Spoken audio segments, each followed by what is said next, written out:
un sentir medio de llanto, de lágrimas, de mucha emoción, de un reconocer de mi maldad y mi pecado, y de realmente estar de rodillas con lágrimas y mocos.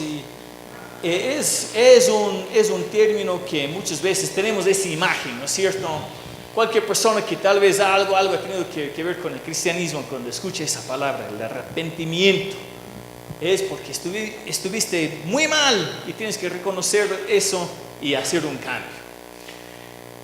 Y en parte sí es eso, pero vamos a ver el día de hoy sobre este tema. El arrepentimiento es una decisión. Es una decisión y no necesariamente la emoción. Muchas veces, cuando nosotros llegamos al punto en donde nosotros entendemos que estamos mal y necesitamos hacer un cambio, muchas veces ese arrepentimiento viene con emoción, sí, pero no necesariamente es solamente esa emoción, sino el arrepentimiento es una decisión. Es interesante, pero cuando nosotros vemos en la Biblia, esta palabra aparece tanto en el Antiguo Testamento como en el Nuevo Testamento, y en el hebreo, la palabra que utiliza o que es traducido como arrepentimiento, literalmente significa un volver. Un volver. Y la palabra griega, que es traducido como arrepentimiento, significa un cambio de mente. Un cambio de mente. Cuando hablamos de un volver, es curioso que la palabra no significa un ir, sino un volver. No es que me voy a algún lado, sino que yo necesito regresar a un punto que antes, quizás yo no personalmente, pero nosotros como hombres tuvimos. Hace un año nosotros estuvimos predicando una serie sobre nuestras creencias, nuestro credo. Y hablamos un poco sobre la humanidad. Y no sé cuántos se acuerdan de toda esa serie. Y hablamos un poco sobre cuál es la condición del ser humano. Y es muy interesante, pero el arrepentimiento tiene mucho que ver con cómo nosotros fuimos creados, todo que ver con la caída y esa necesidad de estar restaurados nuevamente para tener una relación con Dios. Entonces yo quiero ver brevemente algunos puntos centrales sobre nuestra necesidad de arrepentimiento. Quizás estás aquí sentado y dices, yo no necesito arrepentirme de nada. Pero les puedo garantizar que hasta nosotros entramos nuevamente en relación con Dios, todos necesitamos hacer un cambio. Todos necesitamos volver a ese lugar en donde estamos en relación con Dios como fue el diseño original. ¿Ok? Entonces, veamos rápidamente el origen del hombre. En Génesis, no vamos a entrar en todo el detalle, esto es en resumen breve, pero en Génesis podemos ver que tanto el hombre como la mujer fueron creación directa de Dios. Eso pueden ver en Génesis 2:7 y también en versículos 21 y 25. Dios tomó el polvo de la tierra y ¿qué hizo con este polvo? Formó el hombre y sopló en él hálito de vida. ¿No es cierto? ¿Y la mujer qué hizo? Dice la palabra que Adán le hizo tener un sueño profundo y del costado formó la mujer. Entonces, tanto hombres como mujeres, creación directa de Dios. ¿No es cierto? Y no vamos a leer todos estos versículos en el momento, pero pueden tomar nota y pueden leer en la casa. Porque tengo algunos temas y no quiero estar aquí hasta las 2 de la tarde, al menos que no tiene nada que hacer. ¿Cuál fue el propósito de Dios en la creación? Esto podemos ver en Génesis 1, 26 y 27, Dios dice, hagamos al ser humano a nuestra imagen y semejanza, que tenga dominio sobre los peces del mar y sobre las aves del cielo, sobre los animales domésticos, sobre los animales salvajes y sobre todos los reptiles que se arrastran por el suelo. Y Dios creó al ser humano a su imagen, lo creó a imagen de Dios, hombre y mujer los creó. Y podemos ver algo interesante, como ya dije, en Génesis 2:7, que del polvo de la tierra tomó y formó al hombre y sopló en su nariz hálito de vida, y el hombre se convirtió en un ser viviente. Ojo, aquí hay una cosa muy importante que quiero mencionar. Dios había formado todos los animales y eran seres vivientes, ¿no es cierto? ¿O no? El resto de los animales tienen vida, ¿no es cierto? Pero la Biblia dice aquí que cuando Dios sopló en el hombre, vino a ser un ser viviente, que es un poco diferente que el resto de los animales. Y podemos ver que Dios nos dio a nosotros dos naturalezas. Podemos ver que el hombre fuimos creados de sustancia material, ¿no es cierto? Somos hechos de carne, de hueso. Si me pinchas, yo voy a sangrar. Todo estudiante de medicina sabe que somos hechos de minerales, que tenemos diferentes químicos y composición natural. Somos ser material, el polvo de la tierra. Pero también somos inmaterial, o tenemos naturaleza espiritual. Con su aliento de vida, Dios nos impartió un alma racional. Eso es lo que nos hace diferente de todo el resto de la creación y de los animales. Somos no solamente cuerpo, sino también espíritu, hecho a la semejanza de Dios. ¿Qué pasó? Sabemos la historia, o quizás la mayoría de nosotros conocemos la historia. El hombre entró en rebeldía. Y en esa rebeldía, nosotros básicamente decíamos a Dios, Dios, no te necesitamos tanto. Yo quiero tener todo el conocimiento. Comimos la fruta prohibida. Y a través de ese acto de rebeldía, dejamos que entra en el mundo el pecado.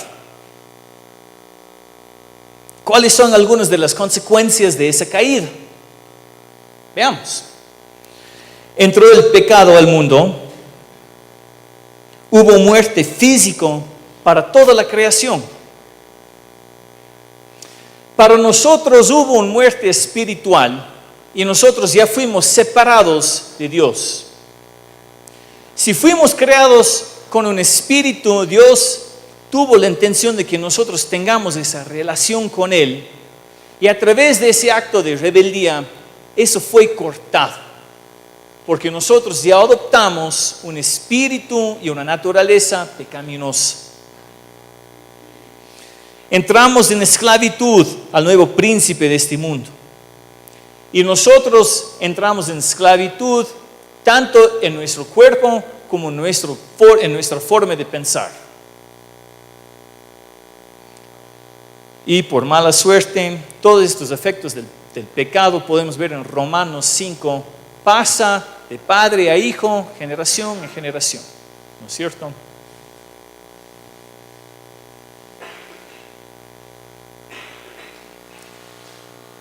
En Efesios 2, el Pablo escribe y habla un poco sobre cuáles son los efectos de esta esclavitud. Dice, en los cuales anduviste en otro tiempo, siguiendo la corriente de este mundo. Esto era nuestra naturaleza. Conforme al príncipe de la potestad del aire, el espíritu que ahora opera en los hijos de desobediencia, entre los cuales también todos nosotros vivimos en otro tiempo en los deseos de nuestra carne, haciendo la voluntad de la carne y de los pensamientos. Y éramos por naturaleza hijos de la ira, lo mismo que los demás. Entonces todos nosotros tenemos esta naturaleza ahora, que nosotros vivimos en esclavitud, tanto de nuestro cuerpo como nuestro pensar. ¿Cuántas veces todos aquí en este cuarto seguramente hemos hecho algo por naturaleza y luego es como que hubiera no querido hacer eso? A veces comemos mucho, a veces cualquiera que sea la debilidad, pero todos a veces actuamos según esa carne, sabiendo que no nos conviene, sabiendo que no es lo mejor para nosotros, pero es como estamos en esa esclavitud y se nos es difícil romper eso. ¿Cuántas veces hemos tenido patrones de pensamiento que nos hasta dejan encarcelados en nuestro actuar? ¿Cuántas veces vivimos bajo formas y modos de pensar que nos mantiene reprimidos y somos incapaces de mejorar nuestra situación por nuestra cuenta?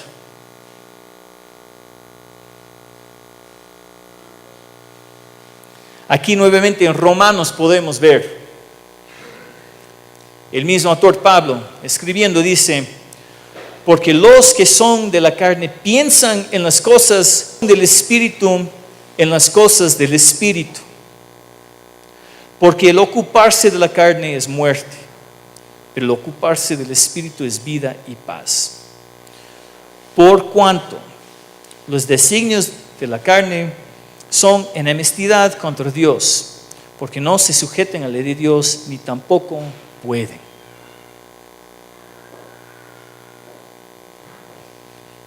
¿Cuál es nuestra realidad? Todos nosotros, cuando nacemos bajo una condición mortal que se llama pecado. Esa condición afecta tanto nuestro cuerpo como nuestra forma de pensar. Esa condición no tiene cura por nuestra cuenta. Yo no puedo curarme a mí mismo de mi condición de pecado. Soy incapaz de cambiar mi situación. Por más que yo quisiera despojarme de la esclavitud de mi cuerpo y de mi mente, yo, Mark, soy incapaz de hacerlo por mi cuenta.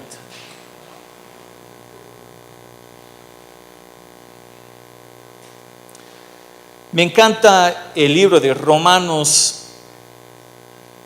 porque a lo largo de todo el libro habla de estos temas. Habla de la condición del ser humano. Habla de que nosotros, en nuestra condición, somos completamente incapaces de resolver nuestra situación por nuestra cuenta.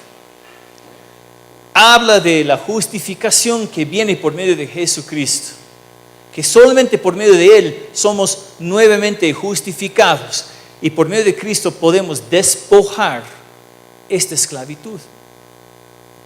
Les animo, si no lo han hecho, que realmente lean el libro de Romanos. Es uno de mis libros de la Biblia favoritos porque habla de todo esto. De que yo no puedo hacer nada para cambiar mi situación. Lo único que yo puedo hacer es despertarme de la necesidad que necesito cambiar mi estado. Yo estoy bajo esclavitud y lo único que puedo hacer yo para cambiar esa situación es despertarme a la necesidad que tengo de un Salvador. Es abrir los ojos de que Jesús es el único que puede cambiar mi situación. El arrepentimiento es parte de ese proceso. Podemos ver en el libro de Lucas la parábola del hijo pródigo. Esto es en Lucas 15, versículos 11 al 24. Y les voy a dar mi versión de la historia, pero básicamente va así. Habían dos hermanos y el papá tenía algo de plata Y un hermano dice al papá, yo quiero ahora mi herencia. Yo quiero disfrutar de lo que yo tengo ahora. Entonces da mi herencia ahora. Y el papá le hace caso y le da la herencia. Y el hijo, faltando sabiduría, va y malgasta toda esa herencia. Durante un tiempo tenía amigos, tenía mucha diversión, tenía farra, iba y disfrutaba de los placeres que este mundo puede ofrecer. Pero como toda persona que malgasta su dinero, llegó un momento en donde ya no había más, metió la mano en el bolsillo un día para invitar a sus amigos a otro trago, otra ronda, y se topó con este polvo de la secadora, y no hubo más. ¿Y qué pasó? Los amigos se fueron.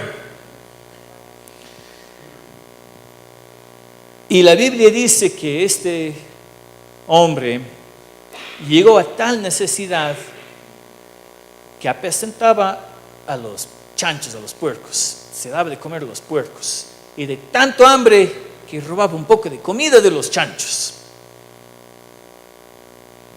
Y cuando un día estaba en ese punto de necesidad, es como que algo en él se despertó. Y dice aquí en versículo 17 de Lucas, y volviendo en sí, dijo, ¿cuántos jornaleros en casa de mi padre tienen abundancia de pan? Y yo aquí perezco de hambre. Me levantaré e iré a mi padre y le diré, Padre, he pecado contra el cielo y contra ti.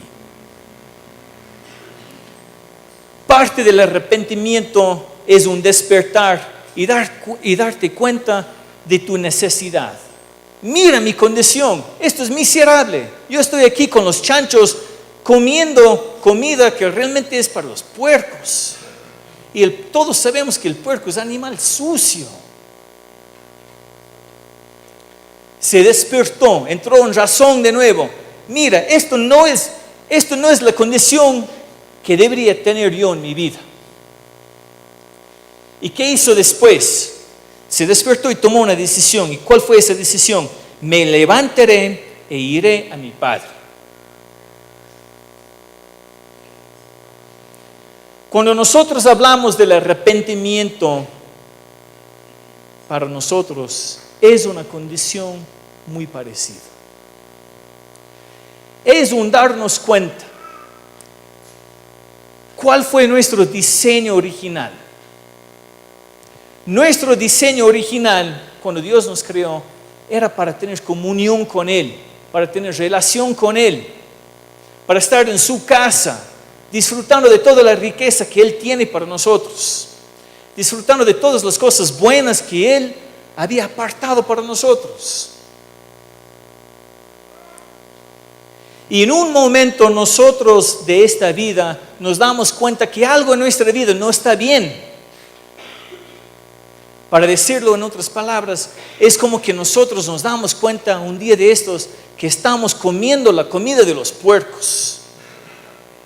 Yo estoy en mi camino, yo estoy viviendo por mi cuenta, yo he hecho todo según lo que yo quiero y un rato de estos, no sé cómo, pero bajo la esclavitud de mi naturaleza, yo estoy aquí con los puercos. Y es un despertar esa realidad. Es un despertar y decir, yo necesito un cambio en mi vida. Yo no fui creado para esto. Yo no fui creado para vivir sufriendo cada día, para despertar, levantarme de la cama todos los días y odiar la vida. Para estar viviendo apenado de todas las condiciones que me están afrontando todos los días. Yo no fui creado para eso. Y yo creo que intrínsecamente nosotros reconocemos que nuestra vida sí puede tener sufrimiento, porque vivimos en un mundo caído, pero no fuimos creados para estar sujetos siempre bajo eso. No fuimos creados para estar agobiados. No fuimos creados para siempre estar sufriendo. No fuimos creados para estar ahí con los puercos. El arrepentimiento es primero un reconocer eso. Es un volver a un diseño que Dios siempre tuvo originalmente para nosotros, de estar en relación con Él.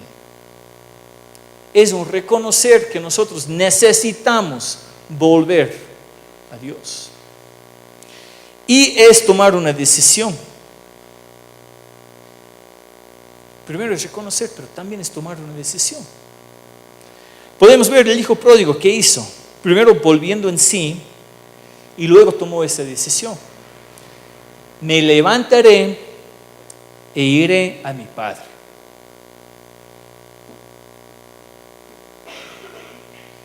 El arrepentimiento, cuando hablamos en el cristianismo del arrepentimiento, es eso. Es tomar esa decisión. Me levantaré del lugar en donde yo estoy actualmente. Me levantaré y nuevamente iré a mi Padre.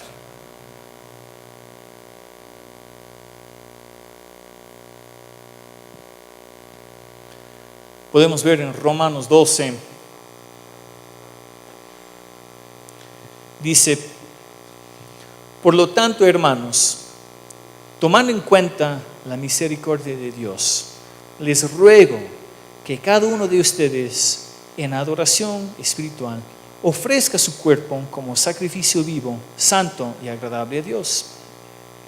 No se amolden al mundo actual, sino sean transformados mediante la renovación de su mente. Así podrán comprobar cuál es la voluntad de Dios, buena, agradable y perfecta. Nuevamente, nosotros somos creación físico y espiritual. Somos creación físico y espiritual. Quiero hacer una conexión aquí de algo. En nuestro estado natural actual, vivimos en esclavitud al pecado. Cuando nosotros cuando entramos en este proceso de arrepentimiento, es un reconocimiento que necesitamos regresar a nuestro Padre. ¿No es cierto? Esta esclavitud, tanto de nuestro cuerpo, nuestra parte carnal, tanto como esta esclavitud de nuestra forma de pensar, necesitamos despojar eso y regresar a nuestro Padre. Aquí en Romanos dice, tomando en cuenta la misericordia de Dios, es nuevamente ese despertar, es ese reconocer nuevamente. Es un reconocimiento que necesitamos tomar una decisión. Tomamos en cuenta la misericordia de Dios. ¿Y qué hacemos? Aquí Pablo dice, ofrezcamos nuestro cuerpo como sacrificio vivo. Y también que seamos transformados mediante la renovación de nuestra mente. Cuando nosotros somos arrepentidos de nuestros pecados. Reconocemos que estamos viviendo bajo esclavitud. Nosotros reconocemos que la única forma de despojar esa esclavitud es por medio de Jesús, que nosotros tengamos con Él. Eso es el arrepentimiento.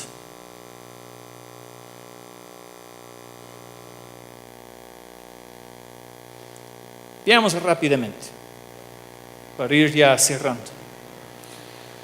Fuimos creados en imagen y semejanza de Dios, ¿no es cierto? Originalmente Dios nos creó sin pecado. En Romanos 5,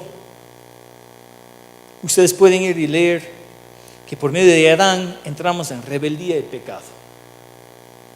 Y también en Romanos 5, por medio de Cristo, tenemos salvación. Y podemos ver que somos llamados al arrepentimiento. Es ese reconocer que nosotros necesitamos salvación. Necesitamos salir de este lugar de entre los puercos y regresar a casa de nuestro Padre. En la próxima semana queremos hablar un poco sobre qué no es el arrepentimiento. Vamos a hablar un poco sobre cuáles son los frutos del arrepentimiento y vamos a ver algunos ejemplos de cuál es el arrepentimiento y cómo se ve en la Biblia. El día de hoy, quizás algunos de nosotros estamos en un punto de nuestra vida en donde estamos ya conscientes de que no estamos en un lugar de relación con Dios como Él quiso. Quizás no estamos viviendo la vida como fue el plan original de Dios. Quizás estamos aquí entre los chanchos como ese hijo pródigo. El arrepentimiento es reconocer ese estado y tomar una decisión que necesitamos salir de ahí y regresar a casa de Padre. Si alguien aquí el día de hoy quiere darse ese paso de reconocimiento que algo en su vida necesita un cambio, quiero pedir que todos cierren sus ojos. Y si alguien quisiera arrepentirse de haber vivido la vida bajo sus reglas, bajo sus propios deseos, que tal vez has reconocido que estás viviendo bajo esa esclavitud y quieres hacer un cambio, yo quiero darle